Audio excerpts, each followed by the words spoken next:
Evening बच्चों, welcome to मेडू hub. आज हम लोग फिर से मिले हैं डिस्कस करने के लिए फिजिक्स। आई एम विवेक पांडे और आज हम लोग डिस्कस करेंगे हमारा नेक्स्ट जो पार्ट है लेक्चर का, जिसका नाम है application of calculus in physics. तो लास्ट क्लास में मैंने आपको पहला पार्ट कराया था जिसमें हमने डिफरेंशिएशन को डिस्कस किया था in general. Today now will going to discuss integration वाला पार्ट। इंटीग्रेशन कैसे करना है, इंटीग्रेशन के सारे फॉर्मूले और इंटीग्रेशन का थोड़ा सा एप्लीकेशन इन जस्ट 1 आवर। 1 घंटे में ही इस इंटीग्रेशन के कॉन्सेप्ट्स को हम हर तरह से देखने की कोशिश करेंगे। I will of course start from basics as always I do, लेकिन धीरे धीरे जैसे जैसे हम लोग आगे बढ़ेंगे I will add on more things, more relevant things, more important things जो कि आपको हेल्प करेंगी इस फिजिक्स के इस डिफिकल्ट से कॉन्सेप्ट्स को आसानी से समझने में। तो इंटीग्रेशन के अंदर अलग अलग स्टेप्स में हम लोग इसको सीखेंगे। सबसे जो पहली स्टेप होगी बच्चों इंटीग्रेशन की, व्हाट इज इंटीग्रेशन, आखिर इंटीग्रेशन है क्या, right? What is integration, what do you mean by integration? इसका मतलब बहुत सिंपल है बच्चों। इंटीग्रेशन का मतलब होता है एक्युमुलेशन, ऐड करना, समेशन, राइट? तो एक बहुत सिंपल सा टर्म होता है बच्चों मैथ्स के अंदर, सिग्मा। जैसे जब हमें कोई चीजों को ऐड करना पड़ता है, जैसे फॉर एग्जांपल जब आप सेंटर ऑफ मास का फॉर्मूला लिखते हैं, राइट, एक्सीएम, तो एक्सीएम आप ऐसे लिखते हैं m1x1 प्लस। तो यहाँ पे आप देख रहे हैं न्यूमरेटर में भी आप कुछ ऐड कर रहे हैं, डिनोमिनेटर में भी आप कुछ ऐड कर रहे हैं। तो इस चीज को हम लोग इस फॉर्म में लिख सकते हैं, सिग्मा MIXI अपॉन। तो सम करने के टर्म को सिग्मा या समेशन कहते हैं। लेकिन जब ये term, number of terms infinite हो जाए, बहुत ज्यादा टर्म हो जाए, कॉन्टिन्यूअस हो जाए, इसी समेशन को बच्चों हम लोग इंटीग्रेशन का फॉर्म दे देते हैं। This summation becomes integration. तो यहाँ पे जैसे ये हो जाएगा x dm, यहाँ पे हो जाएगा dm। तो इसी चीज को हम लोग रिलेट करना चाह रहे हैं। बस ये एग्जांपल देने का मेरा पर्पस ये था कि integration is just like sigma, sum करना, ऐड करना छोटे छोटे टर्म्स। इसके जो रूल्स है हम लोग उसी पे जाएंगे। तो जब भी आपके सामने कुछ ऐसा टर्म लिखो, ऐसा साइन में ना हो, और यहाँ पे कोई फंक्शन लिखा हो, फंक्शन x का हो, t का हो सकता है, जनरली स्पेस और टाइम के टर्म्स में ही होगा, x और t के।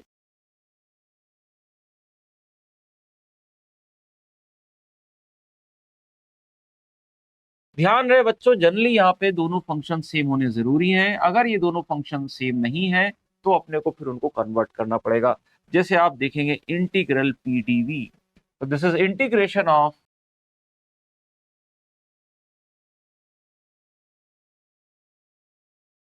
तो ये सारे जो एक्सप्रेशन हमारे फिजिक्स के फॉर्मूले में आएंगे उनको हमें रीड करना, पहचानना आना चाहिए और उनको हमें कैलकुलेट करना आना चाहिए, राइट? तो आई गेस आपको ये थोड़ा सा बेसिक आइडिया समझ में आया कि इंटीग्रेशन का मीनिंग क्या है। इंटीग्रेशन का मीनिंग है समेशन, ऐड करना। दूसरी चीज, इसको रिप्रेजेंट, इस ये जो आपके सामने ये एक्सप्रेशन लिखा हुआ आएगा तो इसको आप इंटरप्रेट कर पाएंगे इन सिंपल सिंपल स्टेप्स में। आई गेस ये आपके लिए अभी इजी है। Now let us first talk how to calculate integration, what is integration. तो मैथ्स के अंदर हर चीज का एक अपोजिट पार्ट होता है। जैसे आपको पता है प्लस के लिए माइनस है, मल्टीप्लाई के लिए डिवाइड है, वैसे ही डिफरेंशिएशन का उल्टा इंटीग्रेशन। यानी mathematically integration is the opposite operation of differentiation. Differentiation का opposite operation mathematical will be a integration. यानी अगर आप किसी फंक्शन को डिफरेंशिएट करते हैं तो आपको एक नया फंक्शन मिलता है। उसको जब अगर आप वापस इंटीग्रेट कर दो उस नए फंक्शन को, तो वापस आपको पुराना फंक्शन मिल जाएगा। यानी जैसे आपने किसी चीज को 2 से मल्टीप्लाई किया और फिर वापस 2 से डिवाइड कर दो तो वापस सेम वैल्यू आ जाती है। आपने 2 ऐड किया फिर 2 सब्ट्रैक्ट कर दो तो वापस सेम वैल्यू आ जाती है। वैसे आप किसी को डिफरेंशिएट कर दो फिर इंटीग्रेट कर दो तो फिर से सेम वैल्यू आ जाती है, right? So that is integration. Integration is operationally, mathematically is reverse or opposite of differentiation. लेकिन इस छोटी सी अंडरस्टैंडिंग से काम नहीं चलेगा, हमें इसके रूल लिखने पड़ेंगे। So let me write the rules of integration. अब इस रूल में देखो, तुम्हारे सामने हमेशा ये फॉर्म आएगा x की पावर n।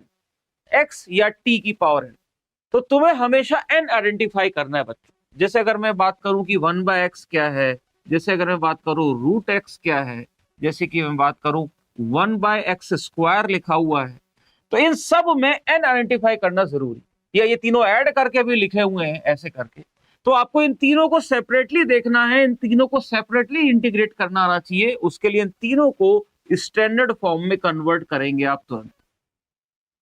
जैसे 1/x का मतलब बच्चों, x अगर डिनोमिनेटर में है तो x की पावर -1 है, x अगर का रूट लिखा हुआ है तो x की पावर हाफ है, x² डिनोमिनेटर में है तो वो x की पावर -2 है।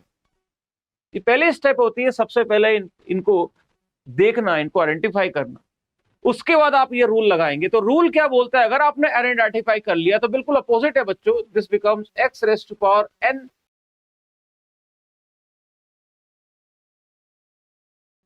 ऑलराइट, तो ये बेसिक रूल है। Let us solve few problems based on this integration of ये सारे टर्म क्या होगा। तो जैसे एग्जांपल नंबर 1, सबसे सिंपल एग्जांपल, अगर मैं आपसे बोलूं इंटीग्रेशन ऑफ, अगर मैं आपसे बोलूं कि x² dx क्या होगा, तो बहुत सिंपल है बच्चों, n तो सामने ही दिख रहा है, सीधा कर दो। तो x की पावर n+1, तो 2+1 अपॉन 2+1। अगर आप ध्यान से देखेंगे डिफरेंशिएशन का उल्टा हो रहा है यहाँ पे, तो दैट इज x³/3। जैसे मैं अगर आपसे बोलूं रूट x का इंटीग्रेशन क्या होगा, रूट x dx, तो तुरंत आप देखेंगे रूट x का मतलब हुआ x की पावर हाफ dx। इसको जब आप इंटीग्रेट करेंगे तो ये आ जाएगा x की पावर n+1, यानी x की पावर n+1, यानी half +1 upon half plus c। इसको सॉल्व करेंगे तो एक आंसर आ जाएगा। जैसे 1/x², इसको इंटीग्रेट करते हैं तो दिस विल बिकम x की पावर -2 dx। इंटीग्रेट जब आप करेंगे तो x की power -2+1 upon -2+1 plus c। Point ये नहीं है बच्चों, क्वेश्चन करने का पर्पस बस यही है, n को पहचानना और n को इस फॉर्मेट में लिख देना, बस और कुछ भी नहीं। सिंपल n को पहचान करके रिलेट कर, राइट। तो ये सबसे पहला रूल है, इसको पॉलिनोमियल रूल भी कहते हैं। This is the rule, polynomial rule. ये जनरली आपको पता भी होता है। मैं कुछ रूल आपको चाहता हूं कि आप याद रखें, इसके अंदर भी कुछ टर्म्स बड़े अच्छे से याद रखें। जैसे 1/x² का इंटीग्रेशन हो जाएगा आपका, 1/x² का इंटीग्रेशन याद रखें -1/x होगा। इंटीग्रेशन ऑफ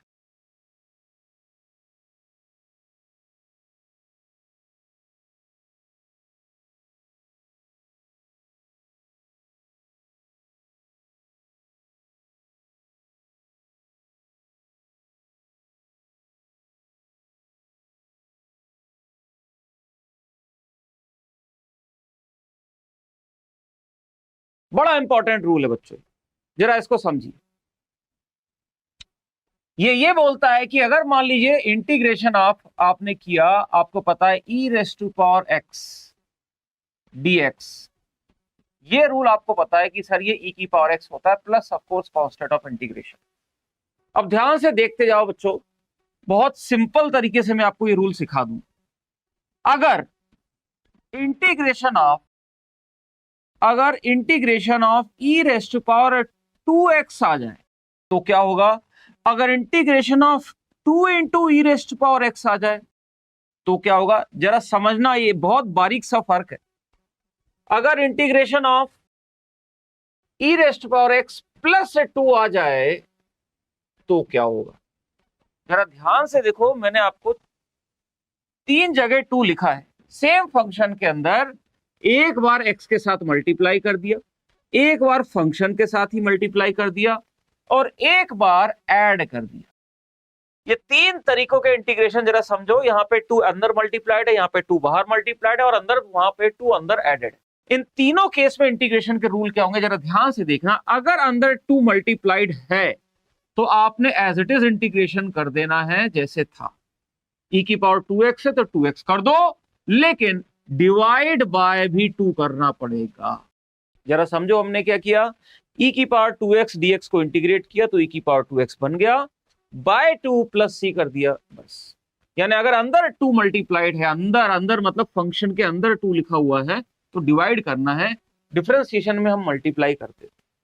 जरा ये देखो, अब यहाँ पे ये जो 2 है बच्चों बाहर है, तो इस 2 को तो बाहर ही ले लो, ये तो सिंपल इंटीग्रेशन हो जाएगा। तो ये बेसिकली आपका 2 इंटू ई की पावर एक्स प्लस सी बन जाता है। ध्यान देखने की बात है कि पावर अभी भी ई की पावर एक्स ही है।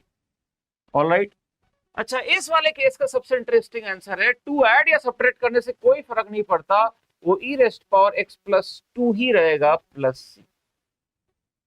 जरा एक बार देखिए कि आपको समझ में आया ये चेन रूल। तो मैंने बिना रूल लिखवाए आपको एग्जांपल से रिलेट किया है, रूल में लिखूंगा बाद में, पहले समझो इसे 2 को कहां पे कब क्या करना है। I hope it is clear to you all. अगर कोई डाउट है you can comment, but I am proceeding for. अगर कोई डाउट है तो प्लीज कमेंट कीजिए, मुझे पता चलेगा, नहीं तो हम लोग आगे बढ़ते हैं। जैसे फॉर एग्जाम्पल नंबर 2, अभी आपने integration of cos t dt, अगर x होता तो x में होता आंसर, t में है तो t में लिखेंगे। ये आपने लिखा था कि सर ये sin t dt होता है। अब जरा ध्यान से देखिए, अगर मैं आपसे पूछूं what is integration of cos of omega t dt, इसका इंटीग्रेशन क्या होगा। अगर मैं आपसे पूछूं what is cos of a cos omega t dt का इंटीग्रेशन क्या होगा। अगर मैं आपसे पूछूं integration of a cos of omega t plus phi का इंटीग्रेशन क्या होगा। अब इन तीनों क्वेश्चनों का जवाब आप, आई होप आपको समझ में आया, कॉम्प्लेक्सिटी ऑफ क्वेश्चन क्या आ रही है। cos ऑफ ओमेगा t का इंटीग्रेशन क्या होगा, a cos ओमेगा t का इंटीग्रेशन क्या होगा, और a cos omega t plus phi का इंटीग्रेशन क्या होगा। तो इसको आप ट्राई कीजिए, फिर मैं आपको 1 मिनट देता हूं, अपने कॉपी पेन से ट्राई कीजिए। मैंने आपको बेसिक इंटीग्रेशन का रूल बता दिया, जो सबको पता ही होता है बच्चों, वो अप्लाई करते टाइम हमसे नहीं हो पाता है, क्योंकि ये जो चेन रूल ऑफ इंटीग्रेशन है ना, ये थोड़ा सा टिपिकल हो जाता है, ये लगाने में लोगों को दिक्कत है। तो यहाँ पे सबसे पहले जैसा मैंने आपको बताया, याद रखो ये ओमेगा जो है उसी 2 की तरह है, यहाँ पे ओमेगा अंदर है, अंदर है, अंदर है, तो जब भी आप इंटीग्रेट करोगे तो इससे डिवाइड कर। अच्छा, ये जो बाहर आपने मल्टीप्लाई किया है कांस्टेंट, ये तो बस मल्टीप्लाई हो जाएगा, इंटीग्रेशन से बाहर रहेगा, और बाकी आप नॉर्मल इंटीग्रेट कर दो, इससे तो कोई फर्क ही नहीं पड़ता। और तीसरी चीज, ये जो आपने यहाँ पे ऐड किया है फाई, ये फाई भी एज इट इज आंसर में चला जाएगा, लेकिन इससे कोई चीज बाहर मल्टीप्लाई डिवाइड करने की जरूरत। तो आइए लिखते हैं इसका आंसर। जैसा मैंने आपको पहले बताया था, अंदर अगर कोई चीज मल्टीप्लाई हो रही है फंक्शन के साथ तो उसको डिवाइड कर दो, इंटीग्रेट कर दो पहले नॉर्मल तरीके से। cos t का sin t है तो cos ओमेगा t का sin ओमेगा t होगा। ऑलराइट, बट इस ओमेगा से डिवाइड करना ना भूलें, समझ गए। सेम चीज यहां फिर से, ये a जो टर्म है एक्स्ट्रा, इस a को बाहर ले जाओ, this is integration of cos of omega t dt, integrate कर दो, ये a एज इट इज हो जाएगा, a इंटू इसका इंटीग्रेशन अभी हमने लिखा, दैट इज साइन ऑफ। वैसे तीसरे वाले में आप देखिए फाई ऐड कर रहे हैं, फाई, तो ये भी सेम है बच्चों, बस फाई ऐड करने कुछ नहीं फर्क पड़ता, सेम इंटीग्रेशन होगा, वही a sine of omega t plus phi, phi से कोई फर्क नहीं पड़ता, बस आंसर में फाई आ जाएगा, लेकिन वो जो ओमेगा मल्टीप्लाइड है इसको डिवाइड करना। जो एक तरह से देखते हैं हम लोग, जो चेन रूल ऑफ इंटीग्रेशन है, इसको अगर मैं मैथमेटिकली लिखूं, इसका मीनिंग क्या है कि integration of capital F X plus C, then integration of F of some A X plus B dx will be equal to capital F of ax plus b by a plus c। ये इसकी actual शक्ल है बच्चों, दिखने में मुश्किल लग रहा होगा, बट अगर आप ध्यान से देखें इट मेक सेंस। यानी अगर फंक्शन के अंदर ax प्लस b का फॉर्म लिखा हुआ है, जैसे साइन x की जगह ax प्लस b लिखा हुआ है, जैसे cos x की जगह cos ऑफ 2x प्लस 3 लिखा हुआ है, जैसे e की पावर t की जगह e की power minus bt by m लिखा हुआ है। यानी कुछ भी अगर अंदर लीनियर कांस्टेंट मल्टीप्लाई हो जाए नॉर्मल की जगह, तो वो ax प्लस b के फॉर्म में है, तो कुछ नहीं करना है, फंक्शन वही रहेगा, बस x के कोफिशिएंट से डिवाइड कर दो और एडिशन वाले टर्म की टेंशन लेने की जरूरत नहीं, वो तो एज इट इज वहां पे आ जाता, राइट। तो this is the basic rule of integration. ये पहला जो चेन रूल है ये आपके लिए थोड़ा सा रिलेवेंट। तो आपके सामने क्या आ सकता है, जैसे for example integration of square minus 1/x + 2 dx। तो सबसे पहले आप देखिए बच्चों, ये जो इंटीग्रेशन ऑफ एक्स स्क्वायर है, अलग अलग देखो, एक्स स्क्वायर को इंटीग्रेट करना है, माइनस एसोसिएशन तो लगेगा ही, 1/x + 2 dx। अब वो रूल याद करो, ये तो सीधा हो जाएगा x³/3, कांस्टेंट लास्ट में ऐड करना, अभी बस इंटीग्रेट करते जाओ, माइनस। अब ये वाला जो टर्म है ये एक तरह से 1/x की तरह है बच्चों। 1/x का इंटीग्रेशन आपने ln x लिखा था, तो 1/x प्लस अगर 2 लिखा हुआ है तो इसका इंटीग्रेशन सीधा ln ऑफ, इन दोनों के कांस्टेंट ऑफ इंटीग्रेशन आएंगे अलग अलग, उन दोनों को जोड़ दो और बस एक टर्म लिख दो c, that will be your answer. Alright, so it is very simple to write the integration, just rule को अप्लाई करके डिवाइड कर देना या जो भी है देख लेंगे। तो ये था बच्चों बेसिक रूल्स ऑफ इंटीग्रेशन। आइए आगे चलते हैं। Now what is the graphical meaning of integration?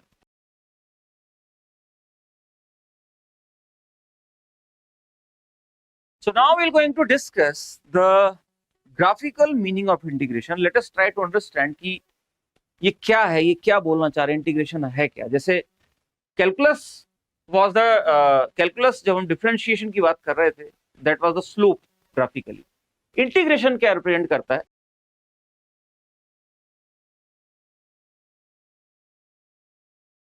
Integration है बच्चों वो किसी भी ग्राफ का एरिया रिप्रेजेंट करता है, राइट। ये एरिया क्यों रिप्रेजेंट करता है? एरिया होता क्या है? जब आप भी एरिया की बात करते हैं बच्चों, तो एरिया होता है कोई लेंथ इनटू ब्रेड्थ।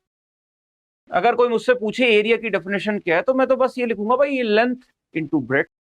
तो वही यहां पे बच्चों लेंथ जो है, लेंथ यहां पे y बन जाती है, y कोऑर्डिनेट, और जो ब्रेड्थ है वो x कोऑर्डिनेट बन जाता है। तो y कोऑर्डिनेट और x कोऑर्डिनेट को मल्टीप्लाई करोगे, यानी मान लो एक पिलर है जिसकी लेंथ है y और इस पिलर की विड्थ यहां से यहां तक की x, तो अगर मैं y और x को मल्टीप्लाई कर दूंगा तो मुझे इस कॉलम का एरिया मिल जाएगा, y इंटू एक्स। ऑलराइट, अब ध्यान से देखो, अगर मैं इस y के साथ dx मल्टीप्लाई कर दूं, y इंटू dx, dx का मतलब क्या होता है बच्चों? dx का मतलब मैं आपको पहले ही बता चुका हूं, लास्ट टाइम हमने डिस्कस किया था। dx का मतलब होता है छोटी लेंथ है, ये भी लेंथ बट स्मॉलर लेंथ। यानी एक पिलर है जिसकी हाइट तो बहुत ज्यादा है लेकिन इसकी जो विड्थ है वो बहुत छोटी है, उसको मैं dx ले रहा हूं। हाइट तो सफिशिएंटली लार्ज है, हाइट छोटी नहीं है, लेकिन जो विड्थ है वो बहुत छोटी। ये विड्थ, ये एक लाइन जितनी विड्थ, आप सोचो इसकी थिकनेस जो है पेपर जितनी थिक है, पेपर से भी छोटी। इसकी विड्थ को मैं dx कहता हूं, स्मॉल विड्थ, वेरी थिन। तो y इंटू dx, लेकिन है तो अभी भी लेंथ इंटू ब्रेड्थ थी ना, ये इस पतली सी स्ट्रिप का एरिया है। यस, तो जो आप इंटीग्रेशन कर देते हो बच्चों, इसी पतली पतली स्ट्रिप्स के एरिया को जो आप ऐड कर देते हो फ्रॉम x1 टू x2, तो ये बन जाता है area under the curve. I hope आपको इसका एक नया पॉइंट ऑफ व्यू दिखा होगा। This is length into breadth from x1 to x2, so that area of small strips को जो आप ऐड कर देते हैं तो वो एरिया बन जाता है। अगर इसको ग्राफिकली अगर आप देखना चाहते हो तो एक ग्राफ बनाओ, y कोऑर्डिनेट और x कोऑर्डिनेट के बीच में कोई भी एक ग्राफ बनाते हैं। Let's draw the graph like this, किसी भी शेप का हो सकता है, शेप इंपॉर्टेंट नहीं है।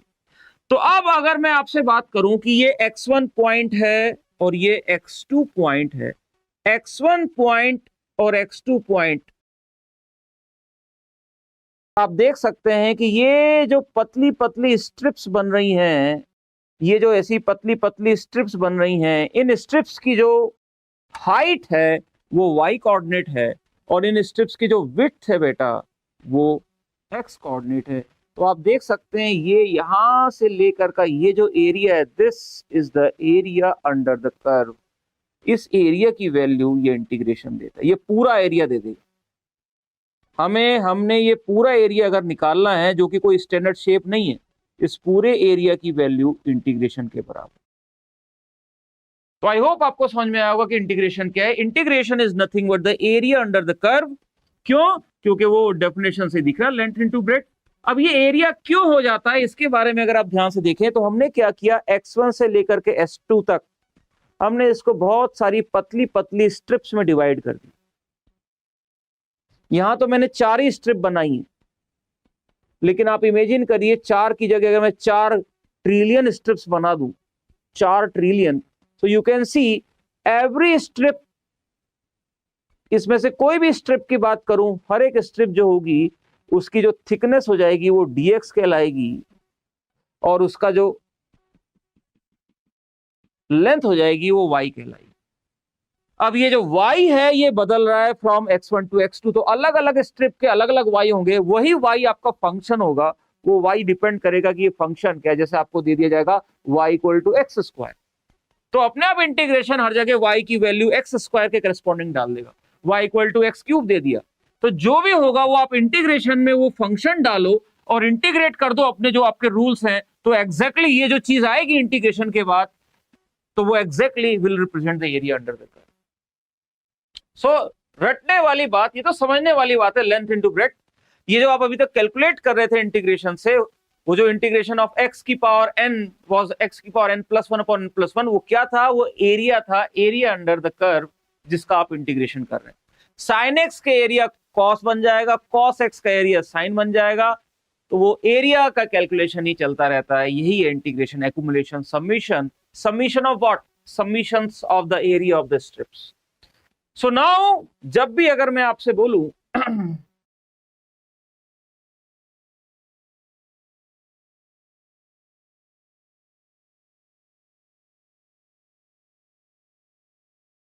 तो जब हम एरिया की बात कर रहे हैं, तो सर हमने जब इंटीग्रेशन लिखा था तो उसमें कोई वैल्यू तो नहीं आ रही थी। वैल्यू इसलिए नहीं आ रही थी क्योंकि हमने इनडेफिनेट इंटीग्रेशन किया था। अब मैं definite integration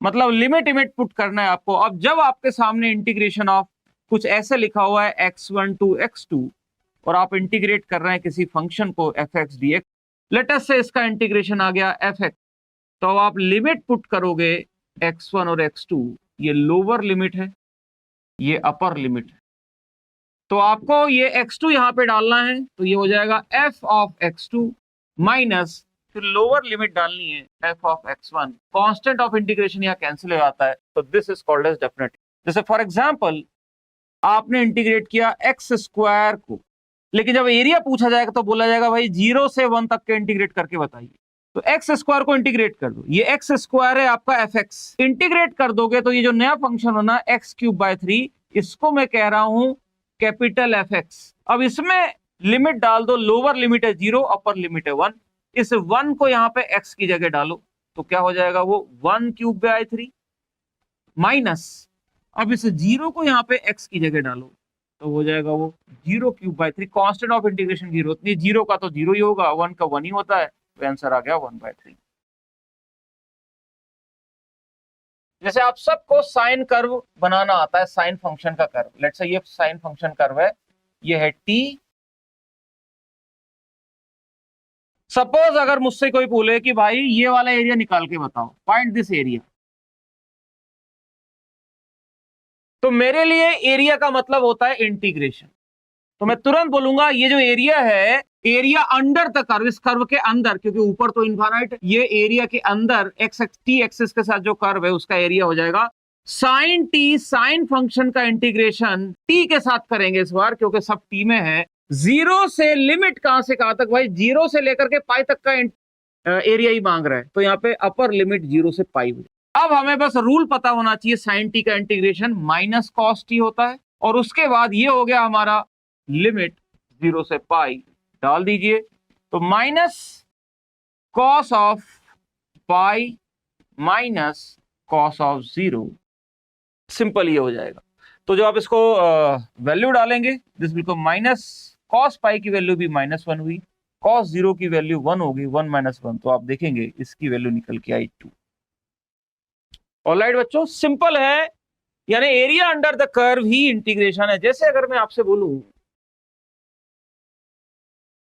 velocity versus time का ग्राफ आपको दे रखा है, ये वेलोसिटी है मीटर पर सेकंड और ये सेकंड। आपसे पूछा है find displacement of particle in 0 to 1 second. तो बच्चों डिस्प्लेसमेंट का फॉर्मूला आपको पता है। What is displacement? डिस्प्लेसमेंट की डेफिनेशन क्या है? वेलोसिटी टाइम कर्व का एरिया होता है।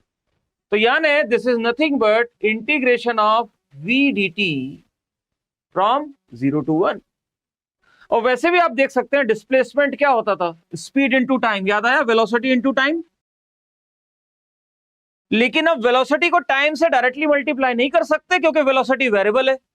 तो वेलोसिटी को टाइम से मल्टीप्लाई करने के लिए की जगह v into small time multiply करते थे, v dt। इस छोटे से dt के अंदर तो v कांस्टेंट है। अब बस ऐड करते जाओ टोटल 0 से 1 तक का टोटल, तो ऐड करने का काम इंटीग्रेशन करता है 0 से 1। तो ये बेसिक फॉर्मूला, ये physics, speed into time.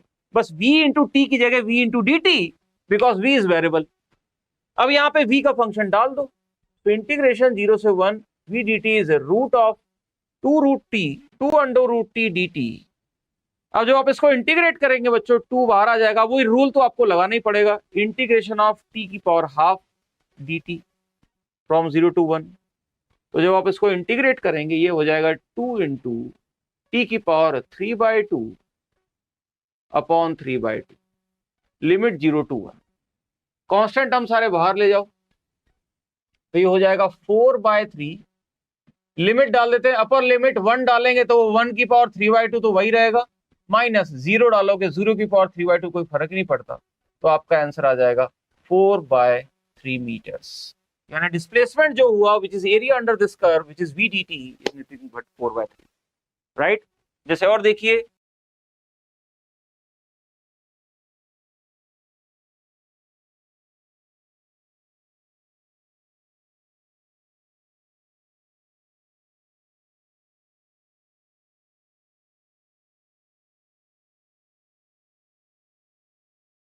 t² - t charge का फंक्शन दे दिया है। फाइंड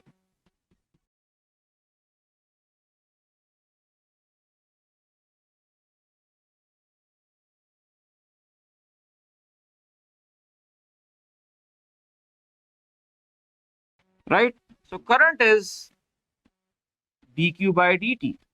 यानी चार्ज को डिफरेंशिएट करेंगे तब आपको करंट मिलता है, राइट। तो आइए यहां पे इस फॉर्मूले को लगा देते हैं। Let's differentiate, so this becomes, differentiate अगर आप कर देंगे इसको t² - t, तो ये हो जाएगा 2t - 1। तो यहां से आपके पास बच्चों ये करंट का जो फॉर्मूला आया, current in this register is 2t - 1। ये करंट का फंक्शन आया, राइट। ये तो हमने लास्ट क्लास में भी देखा था, इस तरह से डिफरेंशिएट कर दो चार्ज को करंट आ जाता है। लेकिन असली क्वेश्चन जो अभी हमने पढ़ा है वो हीट प्रोड्यूस्ड वाला है। हीट प्रोड्यूस्ड होता क्या है, हीट प्रोड्यूस को कैसे कैलकुलेट करना है, इसके बारे में डिस्कस करता हूं। आई गेस इसमें तो आपको डाउट नहीं है। हीट प्रोड्यूस का मतलब क्या है? किसी भी रजिस्टर में, ये एक रजिस्टर है अगर, आर रेजिस्टेंस, इसके अंदर अगर आई करंट फ्लो हो रहा है तो इसके अंदर जो हीट प्रोड्यूस्ड होती है, हीट, वो हम लोग लिखते हैं I² into T. T is the time through which ये करंट इसमें फ्लो हुआ। लेकिन इसमें कंडीशन है बच्चों की ये जो I है ये कांस्टेंट होना चाहिए। अगर I वेरिएबल हो गया तो आप सीधा T से मल्टीप्लाई नहीं कर, तो जब भी वेरिएबल हो जाता है तो T से मल्टीप्लाई नहीं कर पाएंगे, तो क्या हुआ?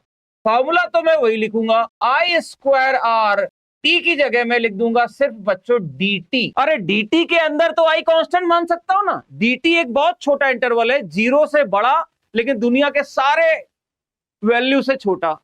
इतने छोटे इंटरवल में कोई कितना ही वेरिएबल हो कांस्टेंट माना जा सकता है, यानी हमारे फॉर्मूले सीधे लग सकते हैं।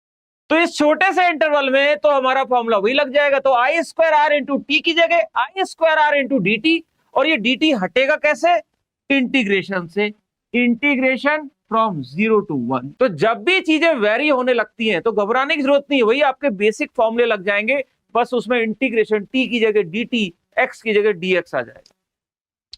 तो यहां पे अब डाल देते हैं बच्चों, तो हमें इसको इंटीग्रेट करना है, इंटीग्रेशन 0 से 1, आई की वैल्यू हमने अभी देखी थी पुराने वाले में, वो ये थी 2t minus 1 whole square, R की वैल्यू 5 दे रखी है, इंटू डी टी। सिंपल इसको इंटीग्रेट करना है बच्चों, बिल्कुल बहुत आसान केस है ये। 5 को बाहर ले जाओ तो this becomes 5 into integration of 2t minus 1 whole square D T from 0 to। अब ये इंटीग्रेशन भी मैं आपको सिखा चुका हूं, इसको ओपन भी करने की जरूरत नहीं है। मैंने आपको सिखाया था बच्चों एक्स स्क्वायर का इंटीग्रेशन होता है, तो अगर x की जगह अगर मैं यहां पे लिखूं 2x माइनस 1 का स्क्वायर करूं, तो आपको लगता नहीं इसका इंटीग्रेशन सिंपली वही हो जाएगा 2x माइनस 1 का क्यूब बाय 3। यस, लेकिन मैंने आपसे यह भी कहा था जो कांस्टेंट है उससे नीचे डिवाइड कर देना, तो यानी इनटू, यही देखा था अगर x की जगह ax प्लस b लिखा हुआ है तो एज इट इज इंटीग्रेट कर दो, बस वो constant of coefficient of x को डिवाइड कर दो। तो जब आप इसको इंटीग्रेट करेंगे तो ये सिंप्लीफाई होकर के जो आपका आ जाएगा सीधा 2t minus 1 whole cube by 3, और ये t के साथ जो मल्टीप्लाइड है उससे भी डिवाइड कर दो। अच्छा, एक 5 हो रेजिस्टेंस वाला भी बाहर है तो वो भी यहां पे लिखो। अब सारे कांस्टेंट एक तरफ कर दो और लिमिट डाल दो, यानी ये 5/6 इधर ही रहने दो, अब लिमिट डाल दो। अपर लिमिट, पहले अपर लिमिट डालो, यहाँ पे t की जगह 1 डालो, t की जगह 1 डालोगे तो आप देखेंगे 1 ही बचेगा, और 1 का क्यूब, 1 क्यूब माइनस, अब इस t की जगह 0 डालो, तो आप 0 डालेंगे तो यहां पे फिर से क्या बचेगा -1। देखो बच्चों, जब आप 0 डालोगे तो यहां पे -1 बचेगा, तो वो -1 का क्यूब। ऑलराइट, बाकी कांस्टेंट अब हमने बाहर ही लिख रखे। तो -1 का जब आप क्यूब करेंगे बच्चों तो माइनस माइनस माइनस, 3 माइनस आ गए तो माइनस ही रहेगा, और एक माइनस और बाहर लिखा हुआ है, तो टोटल 4 माइनस हो गए, 3 माइनस इसके और एक माइनस इसके, टोटल ओवरऑल प्लस हो जाएगा। तो ये 1 और वो +1 2, तो टोटल आपका आ जाएगा 10/6 जूल। ये क्वेश्चन बच्चों आपके नीट के एग्जाम में थोड़ा और टिपिकल फॉर्म में आया था, वहां पे नंबर्स की जगह कांस्टेंट्स दे रखे। लेकिन इंटीग्रेशन का जो एप्लीकेशन है फिजिक्स में वो ऐसे ही समझ में आता है कि हमने पहले इंटीग्रेशन के रूल देखे, फिर उनका मीनिंग देखा ग्राफिकली, अब उसको पता ही नहीं चला, अप्लाई करने लगे क्वेश्चंस के अंदर कि यार ये तो फॉर्मूले में टी की जगह dt करना। ऑलराइट, आइए और क्वेश्चन करते हैं इससे रिलेटेड, जैसे फॉर एग्जांपल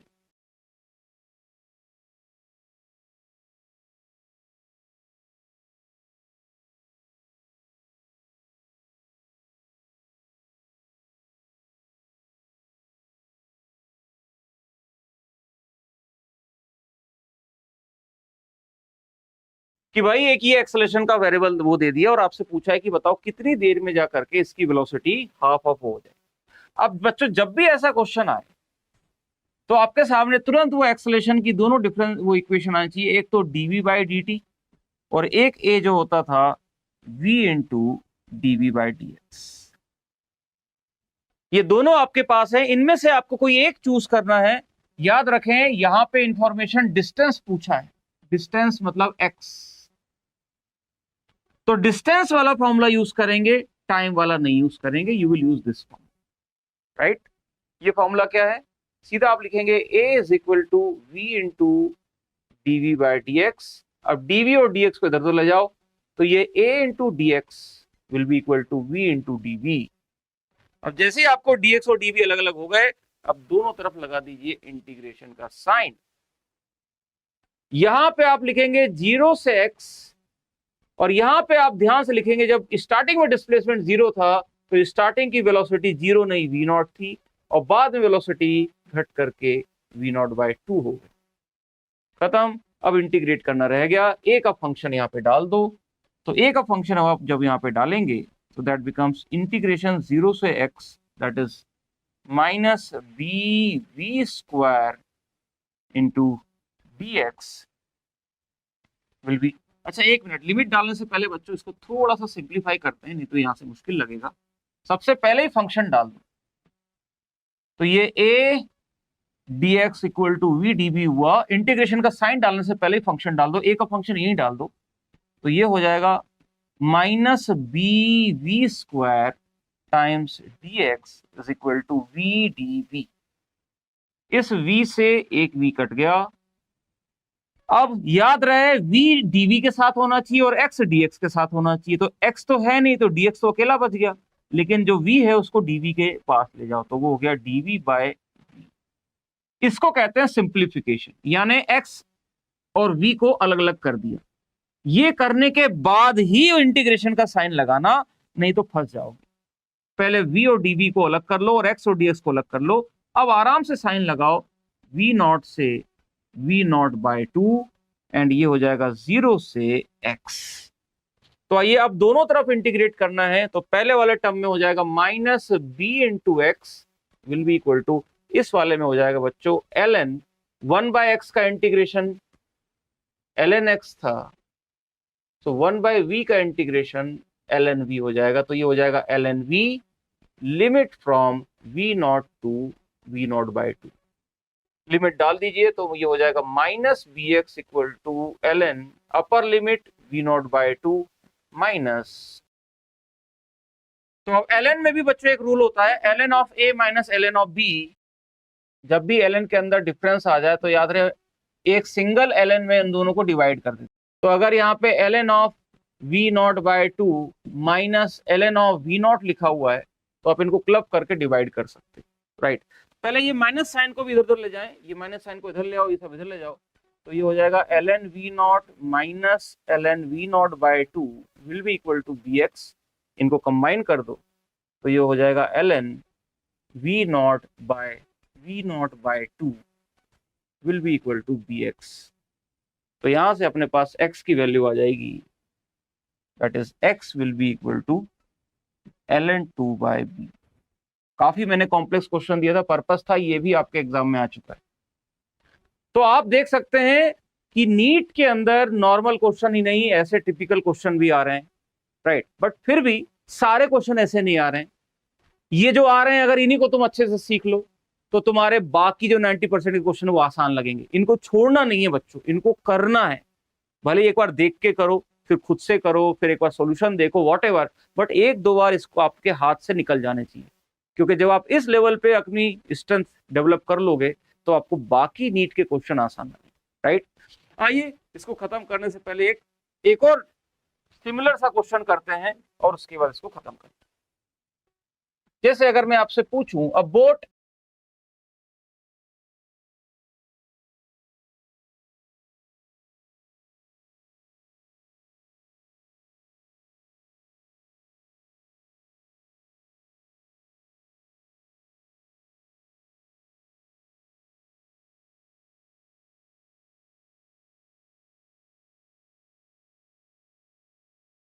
तो एक बोट है पानी में मूव कर रही थी। पानी में मूव करने के लिए हमने मोटर चला रखी थी। मोटर जैसे ही बंद की तो बोट के ऊपर वो जो पानी का फ्रिक्शन फोर्स लग रहा था उसने बोट की स्पीड को कम करना चालू किया, यानी बोट को रिटार्ड करना चालू किया। और हमें रिटार्डेशन गिवन है a equal to minus kv, k is some constant, v is the instantaneous velocity. यानी अगर ज्यादा तेजी से मूव कर रहा होगा तो ज्यादा रिटार्ड करेगा। तो कुछ देर के बाद वो बोट रुक जाएगी। तो हमसे वही पूछा है कितनी दूर जा करके बोट रुकेगी, the distance eight which the boat will stop, ये हमें पता करना है। तो आपके पास 2 मिनट है, दिमाग लगाइए कैसे इसको सॉल्व करें। हिंट वही है बच्चों, a equal to v dv/dx, यही हिंट है। किस तरह से आप यहां पे a लिखोगे, रीराइट करोगे, इंटीग्रेट करोगे, लिमिट डालोगे, ये आपको करना। use this differential equation, rewrite and get your answer. Just take 1 minute. Acceleration का फंक्शन आपको दे ही रखा है, यहां पे ए की वैल्यू डालो, रीअरेंज करो, डीवी के साथ वी होना चाहिए, एक्स के साथ एक्स होना चाहिए और एप्रोप्रिएट लिमिट डालो। इन्हीं को डिफरेंशियल इक्वेशंस भी कहते हैं बच्चों। इसीलिए ये जो जहां पे ये डिफरेंशिएशन के एक्सप्रेशन आते हैं, दीज आर कॉल्ड एज, काम ये होता है बच्चों, ये डिफरेंशियल इक्वेशन में जो भी फॉर्मूला गिवन है, जो भी इक्वेशन गिवन है वो डाल दो, ए की जगह ये लिख दो, तो क्या हो जाएगा, minus K V will be equal to V D V by, तीसरी स्टेप क्या होगी बच्चों, उसके बाद लिमिट पुट करना, minus K D X equal to D V. अब लिमिट पुट कर दो, लिमिट पुट करते टाइम ध्यान रखना dx में x वाली लिमिट पुट करना और dv में v वाली, और वो भी ऐसे ही नहीं, जीरो से भी कुछ भी नहीं, स्टार्टिंग वाली limit and final limit. Starting में बोट की स्पीड क्या थी, जब x 0 था तब बोट की स्पीड 0 नहीं थी, बोट की v नॉट थी, और फाइनली जिस पॉइंट पे बोट रुक जाएगी उस पॉइंट को x नॉट कह रहा हूं, और उस पॉइंट पे स्पीड रुक जाएगी, स्टॉप्स का मतलब फाइनल वैल्यू यहां पे 0। ये लिमिट पुट करना बहुत तरीके से इंपॉर्टेंट है, that is the third step. अब तो क्या है, अब तो सॉल्व कर दो। तो बच्चों जब भी इंटीग्रेशन के अंदर सिर्फ अकेला dx लिखा हो या कांस्टेंट टाइम्स dx लिखा हो या सिर्फ dt लिखा हो, तो इनका आंसर बड़ा आसान है, dx का इंटीग्रेशन x है, k dx इंटीग्रेशन का kx है, dt का इंटीग्रेशन t है। यानी जब भी कोई फंक्शन नहीं है, कोई कांस्टेंट लिखा है, तो इंटीग्रेशन तो सिंपल, वो d और ये इंटीग्रेशन वाले टर्म कट जाते हैं, ऐसे फील कर लो, ये d और इंटीग्रेशन वाले टर्म कट जाते हैं। तो यहां पे भी आप देख सकते हैं, अगर मैं इस चीज को रीराइट करूं, ये dx है, ये k है कांस्टेंट के साथ, तो ये हो जाएगा सिर्फ kx। हाँ, लेकिन लिमिट को मत काट देना, लिमिट डली हुई है और साइन भी वही है, बाहर माइनस साइन है तो यहां पे एक माइनस साइन। अब प्रॉपर लिमिट डालिए और आपका आंसर आपके सामने होगा। लिमिट डालते हैं, वहां पे सबसे पहले वहां पे डालेंगे माइनस के, तो आप देखेंगे बच्चों ये माइनस से माइनस साइन कट गया, सीधा ही आपके सामने आ गया, एक्स नॉट की वैल्यू आ गई वी नॉट बाय के। तो पॉइंट आपको समझ में आया बच्चों, इंटीग्रेशन का एप्लीकेशन फिजिक्स, उसके बेसिक रूल्स, देन उसका मीनिंग ग्राफिकली, एंड देन उसको डिफरेंशियल इक्वेशन से अप्लाई करके हमारे फिजिक्स के आंसर्स निकालना, टाइम निकालना, डिस्टेंस निकालना, डिस्प्लेसमेंट निकालना। तो ये हुआ आज का session, and this is how we complete the calculus part, जिसमें लास्ट क्लास में हमने कैलकुलस यानी डिफरेंशिएशन, सेकंड पार्ट में आज इंटीग्रेशन को बेसिक से एप्लीकेशन तक अप्लाई किया। इसी तरह के इंटरेस्टिंग वीडियोस के लिए जो आपके सामने लिंक आ रही है उनमें जाके देखते रहिए। हम लोग आपको पूरा क्रैश कोर्स भी कराएंगे।